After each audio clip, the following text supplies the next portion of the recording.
You know what they say, UTO in Houston, it's unexpected. So speaking with our special guest, Takeover Girl creator, Fallon, you want to tell the people a little bit about yourself? Hi y'all, my name is Fallon, and I am one of Zell's co-worker's sister. I'm his older sister. His name is Ron, and Ron had came home and he was talking about Takeover and different ideas they were brainstorming on in a meeting, and I was like, okay, I want to support my brother and his friends, so we started brainstorming together at home too. We definitely appreciate that. So how was the thought process? Like, did Ron come home and just? Well, the thought process, it really wasn't a long one. It was, he came home and he was like, hey, like, I was in a meeting today and we were like brainstorming different stuff, and it was very casual. So I was like, okay, so what's the specifics of it? And he told me, and then I was like, well, just from supporting y'all, because I found out about it through him. Yeah. So just from supporting y'all, I realized that y'all are all about community and including people. True. So I was like, what's a way that the company could incorporate everybody? Because it's girls, boys, men, and women. So I was like, okay, well, we could do Takeover Girls and Takeover Guys. That's nice. So where it's like, hey, I'm with the movement. True. Because it's a movement, and that's why I started supporting it too. Not just because it's my brother, but because he really, whenever he would come home, he would talk about it a little bit, and I was like, oh. So I started buying stuff to show love and support. Support. No, we definitely appreciate that. Yeah. I love it. I love the movement. I was like, so that's how the idea came about. I was like, what's a way to make everybody know in the community and beyond in the future that, hey, once you buy a product, it's not just about the money, it's about the movement. True. And the essence of the company. So definitely appreciate that. Finally, y'all get to hear it. The creator and this in the brain story of this Takeover Girls. And I remember we was talking about it in a meeting, and Ron called me and told me about the name, and I was like, yeah, the name is just like, it's like bread and butter. Like catchy. Yeah, it's catchy. Yeah, it's like a Takeover Girl. It's just the move behind it. So it's definitely. So Fallon, you can tell just a little bit about just your personal, what you do, how your everyday life is, and if y'all know we talking about it off camera, school and stuff. Okay.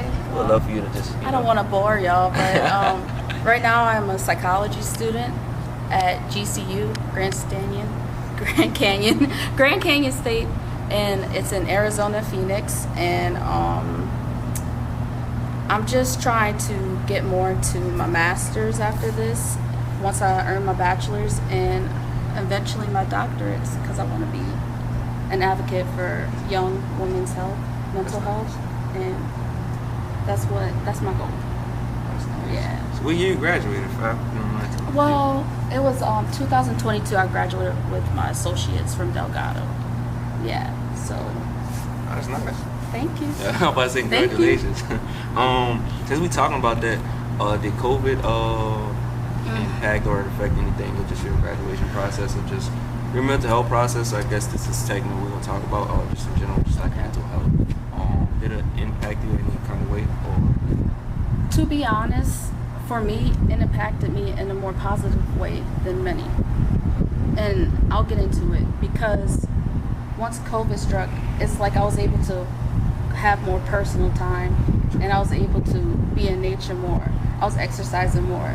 I was even eating better because I was able to become more conscious of my decisions, and it wasn't the hustle and bustle. Correct.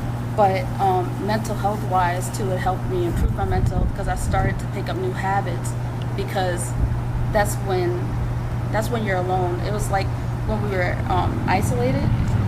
Yeah, I got to dwell more into myself. So it wasn't a negative experience for me. But I will say also around that time, 2020, I also came back from Nicholls State. I also went to Nicholls State, but I didn't finish. And so I decided to come back once COVID struck because I didn't know how it would turn out. Nobody knew what it was. Everybody was terrified. So I was like, I don't want to be on campus when all this is going on. So I came back home. I moved back home, and then to New Orleans, and then I started a job as a receptionist at this chiropractic / massage therapy office. Oh, okay. Yeah. Pretty cool. Yeah, and through that job, it helped me pay for school. Because I started, it helped me pay for school. It was a really nice gig at the time, and it was perfect for that season of my life. So for me, it helped me to reflect more and kind of get my life going even more. Yeah. That's nice though. Yeah. Everything happens for real. I'm about to say it. Everything happens for a reason. That's nice. I didn't even know. That's perfect. That's nice. Yeah, and there's a lot of stories like that with COVID. Because it was a time of reflection for a lot of people too. True. So I'm grateful that was my case. No, that's nice. Because everybody, that's nice. Yeah. How about you? Affected a lot. But you said, like you said, it for the good though. Definitely read more. Just seeing, just like vision wise, just expanded, just what you can do, what you cannot do. Also too. He's pretty loud, but it really showed a lot though. So I think it was definitely a plus.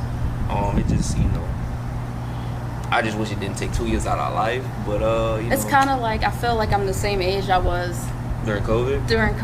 Yeah. There's a whole terminology for that and a study behind that, but it's kind of like I was paused in time for a bit because even if it was necessarily not the worst time in my life, it was still impactful. It still helped you out, like it mentally. It helped. Changed, yeah. No, that's true. Yeah. True. It opened my mind up though, also too. Oh yeah.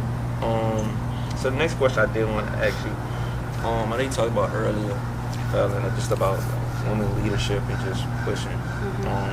What's some few things that you can tell like the viewers, possibly somebody could, going through something right now that you went through that you possibly that can also help them also too, certain situations. Okay, I get what you're saying. One thing I could say is that throughout life I learned that it's important to become comfortable being uncomfortable. Once you're too comfortable, that's a bad sign more than it is good, because that means you're not growing or you're not challenging yourself, you're not changing, you're not evolving. So I learned to become comfortable being uncomfortable, and I used to be the type to have really bad anxiety. Since we're talking about mental health as well, I used to have really bad anxiety to where I would let it stop me from going after things I want. I would let people kind of tear down what I wanted for myself, or be like, I would listen to their opinions over my own visions. And then once I realized that was actually tearing me down while they kept going on with their lives, I was like, I gotta just live my life for me. Yeah. And face fear head on. Like just take it, just take it day by day, and not care so much about everybody else's opinion. So I'll leave them with that. I'll say, become comfortable being uncomfortable. That's how you grow. That's how you grow. It's all gonna be okay. It's all gonna be okay. You gotta take one day at a time. Take it one day at a time. It'll be okay. That's perfect.